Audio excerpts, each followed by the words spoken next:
Ô Isaac, me dá aqui a minha garrafinha, por favor. Ali no chão.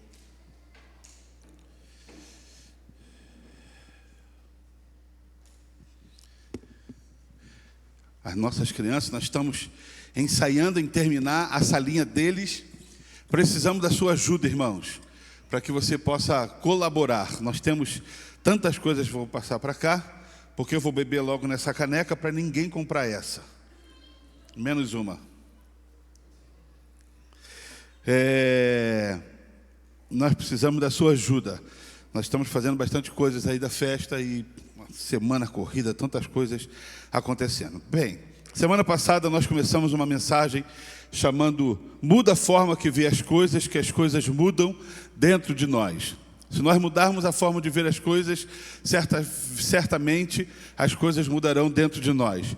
Nós começamos a falar do povo, na qual o Bruno hoje falou, do povo que saiu do Egito, do povo de Israel, da saga da saída do Egito para a terra prometida. E esse povo, eu gostei de uma palavra que o Bruno falou, Deus insistia em o abençoar e o povo insistia em não receber da bênção. Você já viu isso? Deus insistia em derramar sobre eles bênção. Vou te levar, vai ter terra, vai abrir mar, vai acontecer, vai ter comida, vai ter sustento, vai ter nuvem, vai ter coluna, vai ter tudo, vai ter a minha presença, vai ter a arca, vai ter o tabernáculo. Mas o povo insistia em continuar longe do Senhor. Coração embrutecido, coração endurecido, de uma trajetória que era para ser feita em 40 dias, eles fizeram em 40 anos, porque era aproximadamente 440 quilômetros do Egito até a Terra Prometida. O que levaria mais ou menos aí uns 40 dias, por 1 milhão de pessoas caminhando, e eles decidiram, pela desobediência, morrer no deserto e se levantar uma nova geração para entrar na Terra Prometida. Quando eu leio, toda vez que eu leio isso aqui, eu falo: Senhor, eu quero ser da geração que entra. Josué e Calebe somente, de uma população inteira, Josué e Calebe que entrou. E eu falei: Senhor, eu quero receber daquilo que o Senhor tem para a minha vida. Eu não quero deixar para a minha próxima geração. O que Deus tem para mim, eu quero que Ele derrame sobre mim. Você concorda com isso? Amém, queridos? E sobre a sua vida, você também quer que o Senhor derrame? Então seja obediente. Seja obediente. Não, Deus fala assim: Alexandre, está dando muita dor de cabeça te abençoar. Está dando muita dor de cabeça te sustentar. Eu vou derramar sobre Isaac Esther. Eu vou derramar sobre Isaac Esther. Faz o seguinte, eu vou te dar mais uns dias de vida, mais uns anos de vida. Vou te levar e toda a minha promessa vai ser realizada em cima dos teus filhos. Foi exatamente isso que aconteceu com o povo de Israel. Eles desobedeceram, eles se afastaram, endureceram, embruteceram o coração e não conseguiram receber daquilo que era promessa lá de quando saíram do Egito. Nessa caminhada toda, há um texto que eu gosto muito em Êxodo capítulo 17, você pode abrir lá rapidinho, Êxodo 17, do 7 ao 16.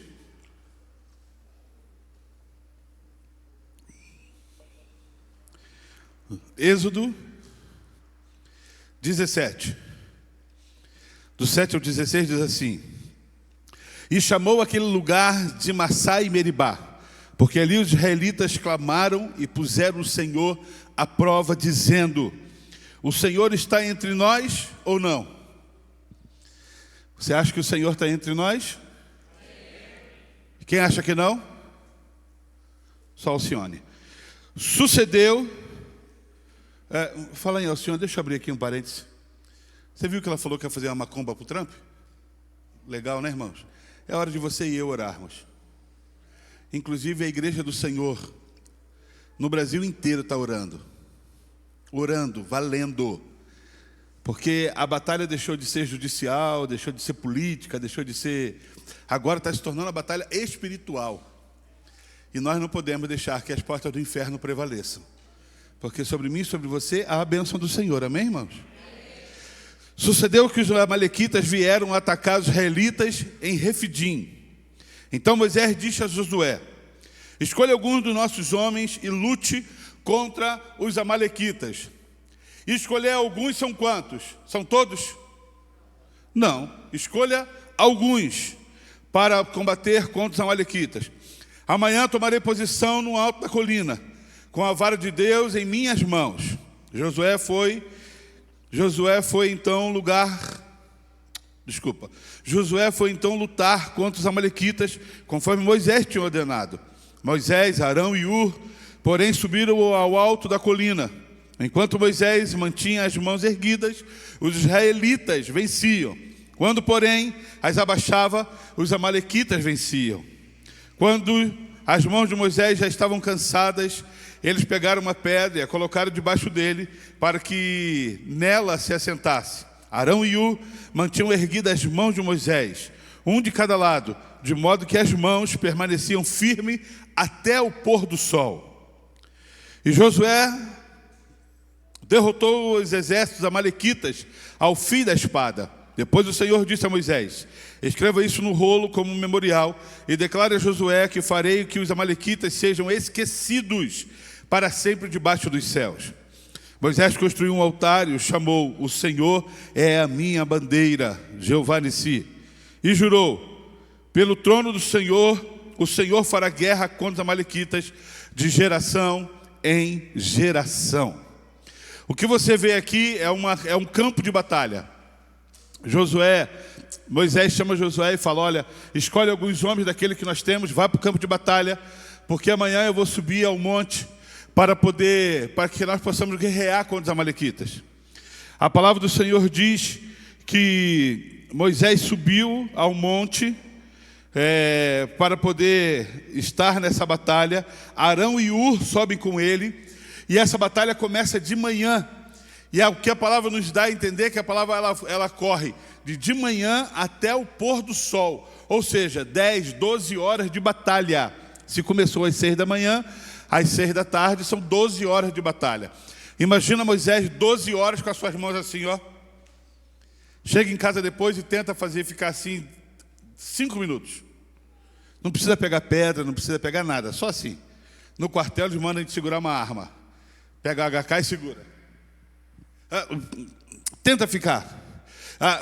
A palavra do Senhor diz que quando Moisés ele começava a cansar e os seus braços começavam a cair, Israel lá embaixo começava a perder a guerra. Mas quando ele via começar a perder, ele levantava as mãos de novo, o povo de Israel começava a vencer. Hur e Arão viram, então o que fizeram? Pegaram uma pedra, colocaram, Moisés se assentou na pedra e eles entraram debaixo dos braços de Moisés para sustentar o braço de Moisés no decorrer de toda a batalha. E a palavra do Senhor diz que Deus falou: vou exterminar, vou tirar esse povo da história, vou aniquilar a história deles. Escreve isso, porque do povo você não vai ver mais. A minha igreja lá na comunidade nele, lá na Andrômeda, só vai saber porque está escrito, porque não vai ter mais essa nação para que essa história seja contada. Pois bem, quando nós meditamos e começamos a pensar sobre essa história, na semana passada eu falei de duas coisas importantes que nós devemos aprender. Primeiro, tomarei a posição no alto da colina. Guerra se define com tomar posição. Guerra se define com posicionamento, com desejo de. Não tem como se vencer guerra com cara de derrotado. Não tem como se vencer guerra com pensamento medíocre. Não tem como se vencer guerra já com o sentimento, o coração, a emoção de homens e mulheres derrotados diante da batalha. Guerra se vence com posicionamento, com o coração disposto a vencer, a ir adiante, a romper. E mesmo que a população, mesmo que a guerra seja maior do que as nossas possibilidades, cremos que Deus está em nós para nos conduzir. Amém, igreja? Amém. Pois bem, segunda coisa que nós aprendemos, que o cansaço é o diabo na qual devemos lutar. Que o cansaço é o diabo na qual nós devemos lutar. Então, conheça-te. Nos conhecermos, nos autoconhecermos, traz a possibilidade de você saber o quanto você consegue. O quanto você está pronto para batalhar. o quanto você está disposto, o quanto você tem ânimo para poder ir adiante. Estou feliz que a igreja hoje está aqui. Falta alguns, a gente bate o olho assim, vê que falta, mas se tivesse todos, a recepção tinha que colocar mais 50 cadeiras. Conhecer, saber que você precisa saber das suas limitações. Todos nós temos limitações. Você não é superdotado. Hoje, quando eu estava em casa, ia trazer o Isaac, porque o louvor chegou aqui às 3 da tarde, irmãos, para começar a ensaiar. Eu convim trazer o Isaac. Estava praticando um programa na televisão do Hulk, das crianças gênios. Vocês viram? Eles tiram as vogais, deixam só as consoantes. As crianças têm que adivinhar a palavra e montar a palavra de trás para frente. Soletrando de trás para frente. Eu falei, irmão, está difícil, de frente para trás, imagina de trás para frente. E aí, a brincadeira começa assim, matemática.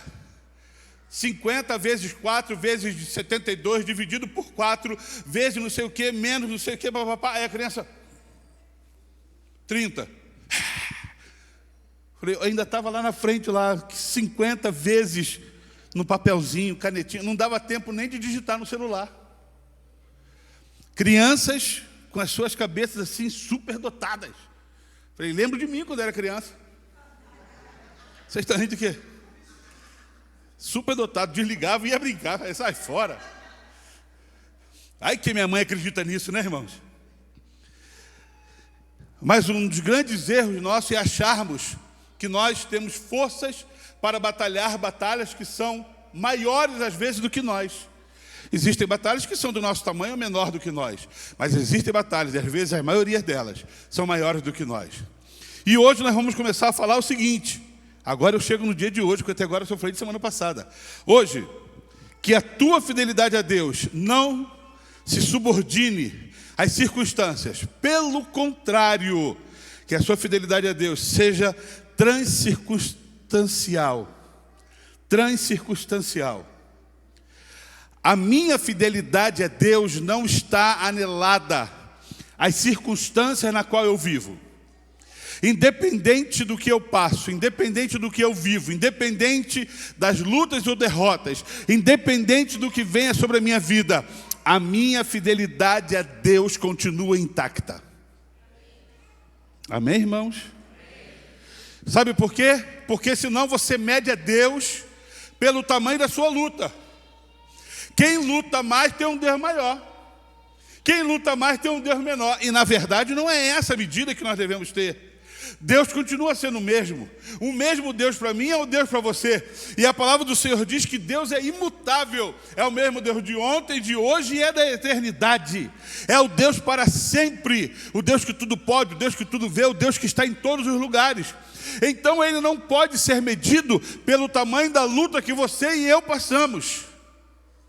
Ele vai além disso. Mas um dos grandes erros que nós cometemos em nossas vidas, quais são? Presta atenção em mim. Quais são? Medimos a Deus pelo tamanho das nossas lutas e pior, pelo tamanho das nossas vitórias. Se eu recebi vitória, eu meço a Deus pela vitória. Mas se eu tenho derrota, eu vou medicalizar o tamanho desse Deus. Eu coloquei um exemplo aqui, que o ser humano, eu acho que nem todos, tem 32 dentes na boca. Era para ter. 32, porque uns já caíram, outros já bateram, outros já perderam, outros já tem cárie, outros já fizeram uma arruaça com a dentadura aí, o outro nem dentadura mais tem. 32 dentes na boca. Agora deixa eu te perguntar uma coisa. Presta atenção. Quantas vezes na sua vida os 32 dentes doeram? Nunca. Mas quando um só dói, o que você faz? Jesus, o Senhor me mandou. Aí comeu doce igual miserável, dormiu sem escovar o dente. Fez de tudo para estragar aquele dente. Eu lembro quando eu estava pastoreando Americana, eu fui arrancar o siso. O cara deu tanta anestesia, quase subiu em cima de mim para arrancar o siso. Bichão quase do tamanho de um cavalo, saiu... O negócio vinha aqui em cima e falou, Alexandre, eu nunca vi uma raiz tão profunda como essa. Irmãos, era só um só que estava doendo. Era só um. Eu lembro que quando estava fazendo esse tratamento do siso, nós fomos viajar. A Débora estava grávida do Isaac. Nós fomos para Campo do Jordão, festival de inverno. E chegou lá na madrugada, no alto da madrugada, o dente doeu. E eu falei, Débora, não aguento, pelo amor de Deus, está doendo. Débora, não vou dormir, a Débora grávida. Alexandre, falei, Débora, está doendo. Foi um casal com a gente, e esse casal era que estava nos acompanhando. E eu chamei ele falou, pastor, vamos procurar um dentista. Saímos de madrugada em Campo do Jordão. Achamos um dentista, o cara foi atender a gente, foi me atender de madrugada. Abriu, trocou o curativo, colocou um curativo novo, fechou e falou, pronto. Foi só isso. Só isso. Para esse valor todo que você está cobrando? Ele cobrou as horas de sono dele. Mas tudo bem, fiquei em paz. Um dente azedou a minha viagem inteira. Um dente. Você entende, irmãos, que às vezes você reclama de um problema diante de tantas vitórias que você tem, mas a dor, uma única dor, impede que você enxergue o que Deus está fazendo. Uma dor, uma luta, uma aparente derrota impede que você enxergue todas as bênçãos que Deus tem derramado sobre a tua vida. Para você que é casado e a sua esposa está aí, marido, olha para o seu lado. Olha para sua esposa. Isso aí é uma bênção de Deus na tua vida. É uma vitória de Deus, porque você é feio.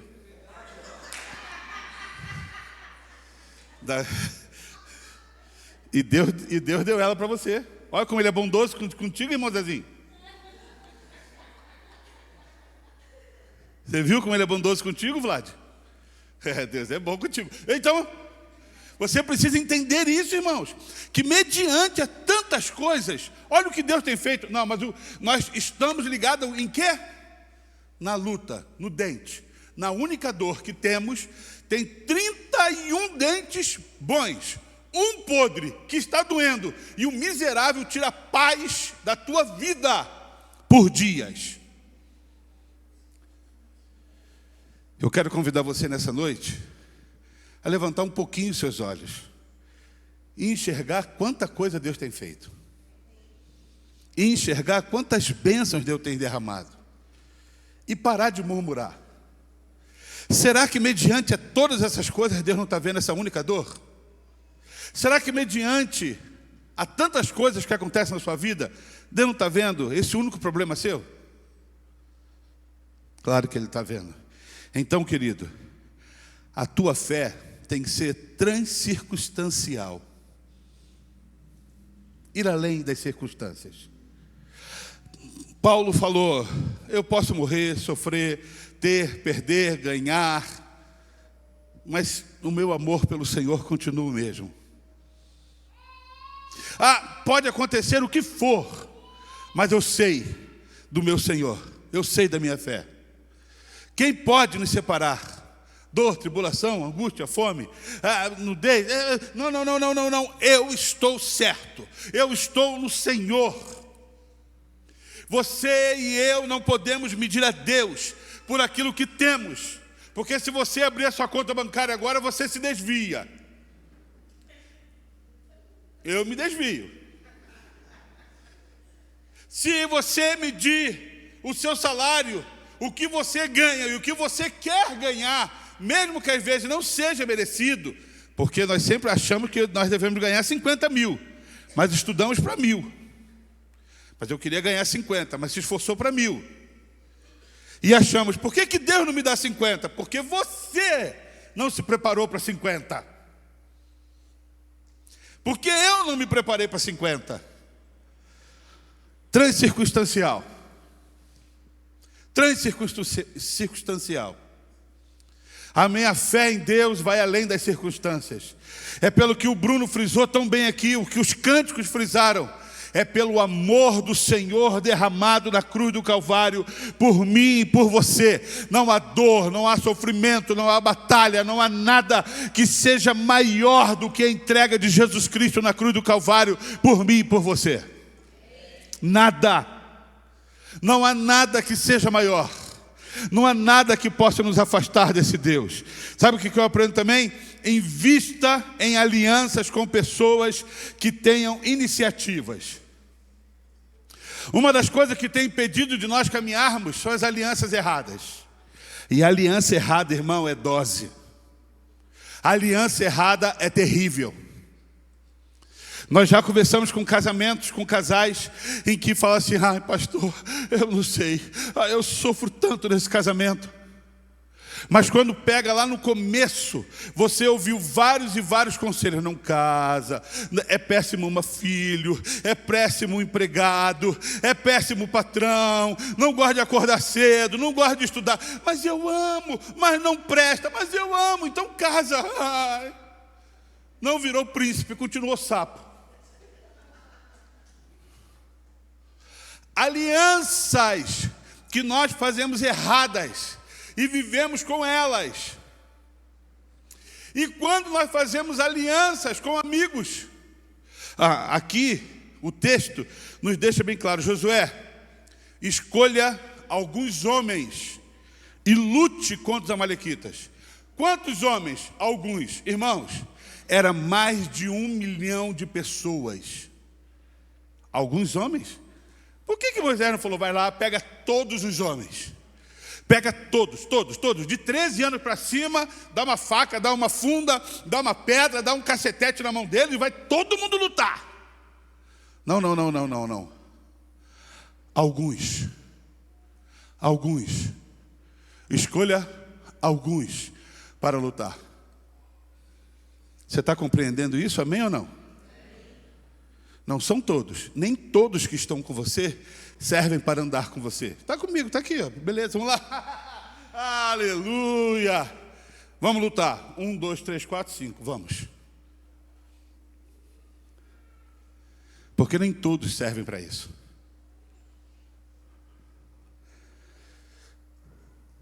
Josué, quando sobe ao monte, ele sobe com quantos? Ele mais 2, Arão e Ur. De mais de 1 milhão, escolhe alguns. E de alguns, eu subo com 2, Arão e Ur. Moisés podia falar: eu vou subir, preciso de 16 comigo, para fazer um revezamento. Porque vai que Arão e Ur se cansam. Ele sabia quem estava subindo com ele.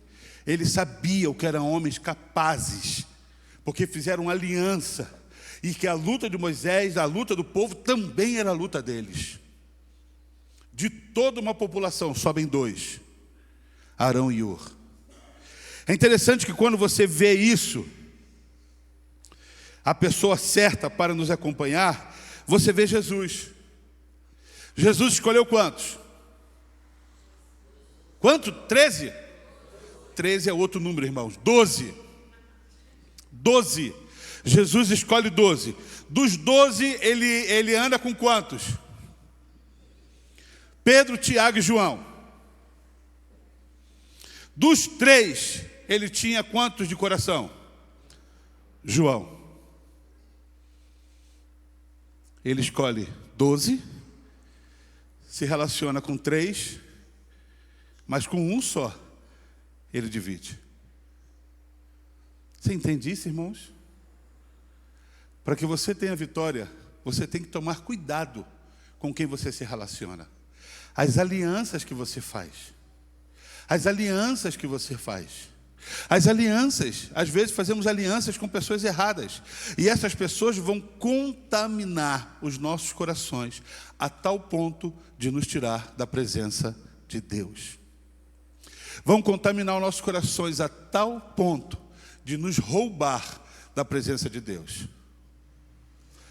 Você quer ver um negócio legal? É assim, eu estava conversando com o André isso ontem. É igual o nariz, cada um tem o seu. O Bruno coçou o dele agora. Cada um tem o seu. Uma vez, morávamos em São José do Rio Preto, e eu passei numa loja e vi uma maréia. Rapaz, eu me apaixonei pela maréia. Não, irmão Zezinho, você não tem noção. Era a maréia. Não, nós tínhamos o Passat alemão. Mas eu passei e vi a maréia. Apertei o botão assim do porta-mala, irmão, descia a tampa.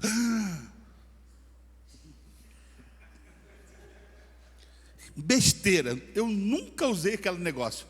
Mas eu apertei, desci, eu falei, meu Deus, eu quero esse carro. Passaram anos. Viemos para São José dos Campos. E um dia passei numa loja e tinha lá uma mareona linda, Weekend. 24 válvulas para queimar. E aí eu falei pro cara, eu quero comprar essa maréia. A gás, GNV. O carro do sonho do louco. Comprei o carro. Aí levei no mecânico, que é um amigo meu. E ele sempre falou para não comprar e eu comprei. E ele falou, e aí, gostou? Gostou. Andou? Gostou de andar, né? Vende. Falei, eu vou vender. Vende porque eu não vou mexer nesse carro. Eu falei, tá bom, cara, vou vender. Ele fala para mim até hoje assim, o senhor só gosta de tragédia. Eu falei, tá bom, vou vender. Andei com o carro 4 anos e meio. 4 anos e meio. Boa parte desses gessos aqui foi pago com essa maréia. Porque o gesseira olhou e falou, meu Deus, que maréia linda. Eu falei, é sua! É sua! Aleluia! Arrumei. Quanto que a igreja te deve? Tanto é o preço da maréia. Leva, é sua. Deus faz as coisas certas, é outro louco. Mas enquanto eu tinha aquele carro, várias pessoas foram portadores de má notícias. Rapaz, eu tinha uma maréia, só de eu ligar ela fundiu o motor. Eu nem andei. Não, verdade, eu vi várias vezes, só de ligar. Aí, ó, tá vendo? E o senhor tem esse carro, o senhor é louco, vende. Mas eu andei 4 anos e meio, foi um carro maravilhoso. Com GNV, irmão, eu falava, Senhor, tem misericórdia, não é esse negócio quebrar, não. Ela fundiu o motor quando eu vendi ela. O cara foi na minha casa pegar o carro, olhou, falei, toma a chave, irmão, vai com Deus. Ele ligou, quando ele chegou na casa dele, ele me ligou, pastor, é normal sair essa fumaceira branca no escapamento? Falei, cara, é mesmo, você foi sorteado. Bem-vindo ao Clube da Maréia. Fundiu o motor, misturou água e óleo, junta de cabeçote. Mas várias pessoas falaram não. Mas eu tinha uma convicção daquilo que seria bom para a gente, e realmente foi bom. Se alguém me perguntar, eu falar, não sei para você, para mim foi excelente. Eu não sei como é que vai ser para você, mas para mim foi ótimo. Foi um dos melhores que eu já tive. Você precisa saber, irmão, com quem você anda. Porque essas pessoas podem te roubar e, além de te roubar, impedir que aquilo na qual Deus está fazendo possa alcançar o teu coração. Você está entendendo? Você tem uma convicção, Deus falou, é certo. Eu vou fazer desse jeito. Aí você faz alianças erradas, o cara fala, ih! Devemos entender que devemos ter níveis de relacionamento. Com uns, eu vou me relacionar só sobre futebol. E tá bom, ponto final. Com outros, talvez, eu compartilhe um pouquinho mais.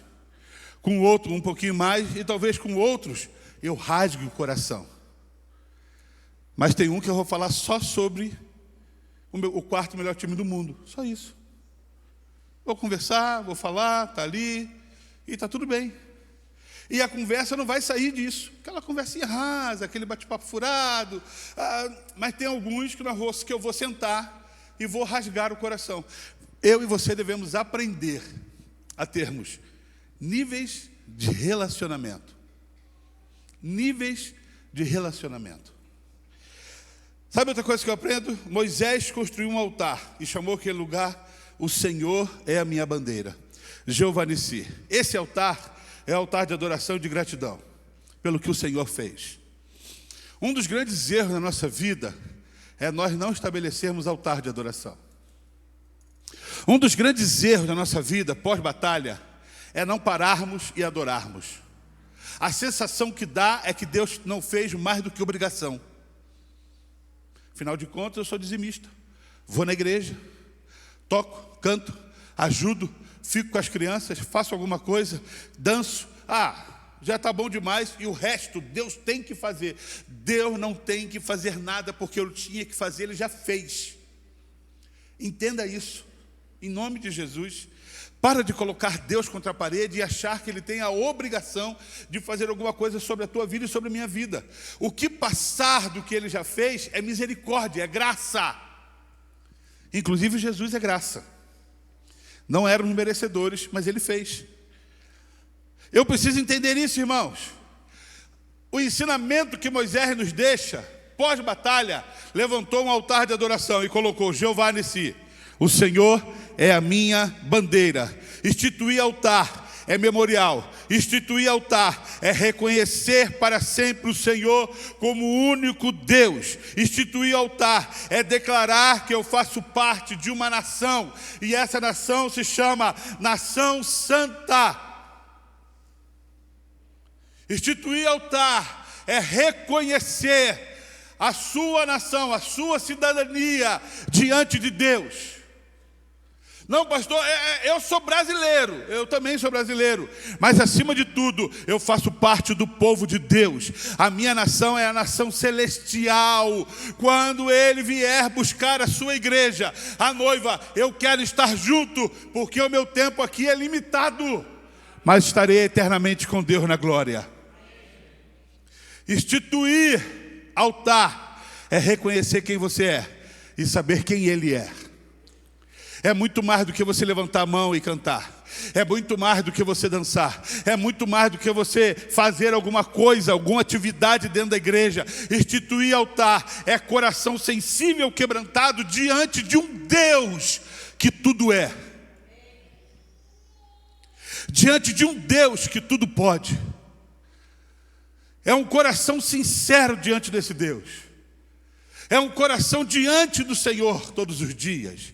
Instituir altar é reconhecer com um coração de gratidão que o Senhor tem feito diariamente, constantemente, bênçãos sobre as nossas vidas.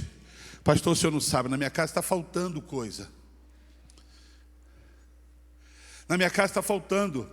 Nós chegamos aqui e a Di veio falar comigo: pastor, tem um senhor aí fora que está precisando de comida. Posso fazer uma cesta para ele? Eu falei, vê o que tem. Semana passada eu falei que nós não tínhamos quase nada na despensa. Falei, vê o que tem, Di, e leva e dá. Quando entregou, o Horst falou para mim assim: pastor, esse cara me abraçou. A você e a quem? A você e ao Danilo. Em gratidão pelo que ele recebeu. Em gratidão. Porque ele não tinha e agora vai chegar em casa, pelo menos vai ter um arroz para comer. Não sei nem se ele tem alho para cozinhar. Mas jogou água, o arroz cresce. Sabe qual é o nosso problema, irmãos? Nós não levantamos altar de gratidão ao Senhor. Nós somos excelentes para pedir. Deus me dá, Deus me dá, Deus faz, Deus opera, Deus abre porta, Deus fecha a porta. Deus, aí Deus faz, toma.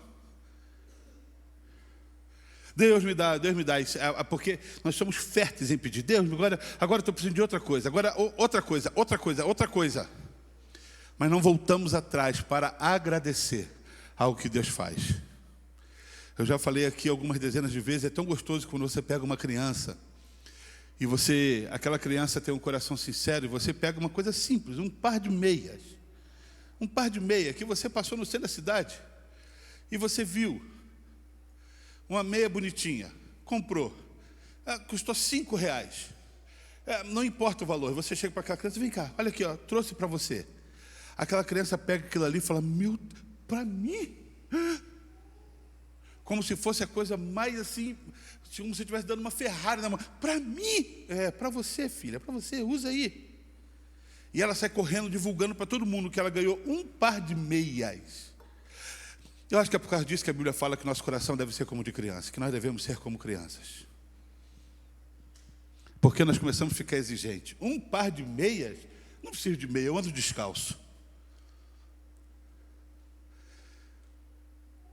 Por isso que nossos corações devem ser sensíveis como o de uma criança, na sua simplicidade, e entender de tudo que Deus tem feito. E sabe o que eu aprendo também? Escreva isso, versículo 14, como memorial. Como memorial. O que é memorial? Monumento comemorativo, relato de memória, algo para ser lembrado por gerações. Os feitos de Deus têm que ser guardados e contados. Um memorial do Senhor. Sabe por que muitos filhos de crente têm se desviado? Primeiro, porque não vê um bom exemplo em casa. Isso é número 1. Não vê um bom exemplo. Pastor, mas eu estou aqui nessa noite. Mas o coração pode estar distante. Corpo presente não tem nada a ver. É coração. Você vai no enterro, o corpo está presente. Só o corpo, mas fede a morte. Há pouco tempo teve um enterro de uma famosa e que todo mundo chegava assim, ó. Porque já cheirava mal. Entenda isso, irmãos, em nome de Jesus. Você estar na igreja não quer dizer que você é igreja. Estar na igreja não quer dizer nada. Ser igreja faz toda a diferença. Um memorial. E esse memorial tem que ser contado. Então, às vezes, nossos filhos estão longe porque você não é um bom exemplo. Segundo, você não tem contado do que vimos e aprendemos, do que nos contaram aos nossos pais. Não vamos ocultar aos nossos filhos. Filhos. Do que veio do meu avô para o meu pai, do que veio do meu pai para mim, do que veio de mim, vou contar para os meus filhos. Contaremos às vindouras gerações. Do quê? Do que Deus fez no nosso meio. Famílias hoje, filhos, crianças, não têm relatos de bênçãos de Deus sobre a tua casa. Não tem relatos. Não tem. Sabe por quê? Eu e você nos assentamos à mesa para quê? Ai, meu Deus. Oh, vida miserável. Come aí, come essa comida aí, criança. O nosso relacionamento familiar tem que ser diferente. Só tem arroz e feijão. Louvado seja o nome do Senhor. Porque eu tenho arroz e feijão. Tem gente que nem arroz e feijão tem. Vamos orar, crianças. Porque Deus talvez na janta venha prover uma linguiça. Porque talvez venha uma salsicha na janta. E se não vier, louvado seja o nome do Senhor. Vamos comer. A gente tinha pessoas que falavam assim, estou dividindo o ovo. Tudo bem, você fica com a gema, eu fico com a clara. Mas louvado seja o Senhor. Conversa fiada. Louvado seja o Senhor. Vamos comer. Nós precisamos aprender isso, irmãos. Não temos porque não somos gratos. E a nossa falta de gratidão, ouça, tem impedido a nossa casa de estar na presença de Deus. Há muitos anos atrás eu preguei uma mensagem, e que no meio da mensagem Deus falou assim: compartilhe as suas lutas com seus filhos, porque quando chegar a vitória, você também vai compartilhar. E eles vão saber que existe um Deus vivo. Eu explico isso. Na minha casa, eu, Débora e Isaac Esther. Nós 4. Quantas vezes eles queriam alguma coisa, e eu falava o que para eles? Não posso. Nós não temos. Não temos, não vai, não tem como. E tá bom, e tá tudo bem. E tá tudo bem. Mas quando tinha, o que eu fazia? Agora nós temos. Toma. E quando nós compartilhávamos, eu falava assim, olha, Isaac Esther, Deus providenciou. O olhar deles em relação a Deus é um Deus que no meio das lutas providencia. É um Deus que faz. E se não fizer, está tudo bem. Ele não fez. Mas sabe qual que é o problema? Que o seu coração e os seus lábios é só de murmuração. Você e eu não conseguimos fazer memorial diante desse Deus. Trazer ao coração, trazer essa experiência ao coração dos nossos, da nossa casa. Marido sobre a esposa, esposa sobre o marido, pais sobre filhos. E falar, olha, Deus vai fazer. Espera, aguarda, vamos orar. Deus vai fazer. Ele continua sendo Deus. Sabe qual é o problema? Esquecemos disso. E quando Deus faz, também esquecemos. Não. Escreva isso como memorial. Guarda isso em seu coração. Quando Isaac falou aqui sobre os dízimos e oferta, ele falou, meus pais me contaram, falaram, e ele não sabia do que ia pregar. E é verdade. Muitas vezes nós compartilhamos as coisas boas e as coisas ruins. E as ruins, vamos orar. Lembro-me quando eles estudavam na escola particular, quando viemos para São José dos Campos, eles foram estudar numa escola muito boa, e o dinheiro acabou. Não deu, acabou. Não pode acabar o que você não tem, né, irmão? Não deu. Mudamos para uma escola particular mais barata. Estudou um ano, também não deu. O sonho da Débora era poder manter eles numa escola particular. Nós não tínhamos condições, eu procurei uma escola. Fui lá, bati na porta, falei, olha, eu tenho 2 filhos e quero colocar aqui. Perto de casa, uma escola pública, estadual. E eles estudaram lá. Louvado seja o Senhor por essa escola. A diretora fantástica.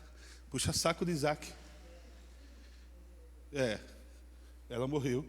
Mas o Isaac aprontava, ela colocava a culpa no outro. Há uma cena do Isaac, em cima do Pedro, brincando de cavalinho. O moleque querendo levantar, Isaac em cima dele. A diretora vem e briga com o Pedro.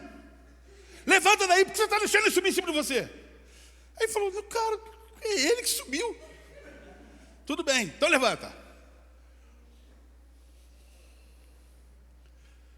Essa escola, ele estudou esse tempo todo lá, eles estudaram. Aprenderam o que não aprenderiam em outros lugares. Estudaram, se formaram. E nós falávamos para ele, olha, sabe por que você está indo para aí? Porque nós não temos dinheiro. E nessa escola chegava, todos os anos, alunos com pais que quebraram. E aí, os alunos, no primeiro dia de aula, chegavam na sala de aula e falavam assim, eu não sei o que eu estou fazendo aqui, porque eu estudava na escola A, B ou C, na bilíngue, trilingue. O Isaac falava assim, eu sei o que está acontecendo na tua casa. Eu sei o que está acontecendo aí. Porque eu já passei por isso. Eu sei o que está acontecendo aí.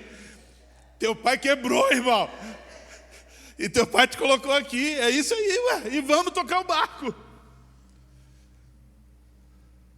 Mas em todas essas coisas, sabe o que nós devemos ver?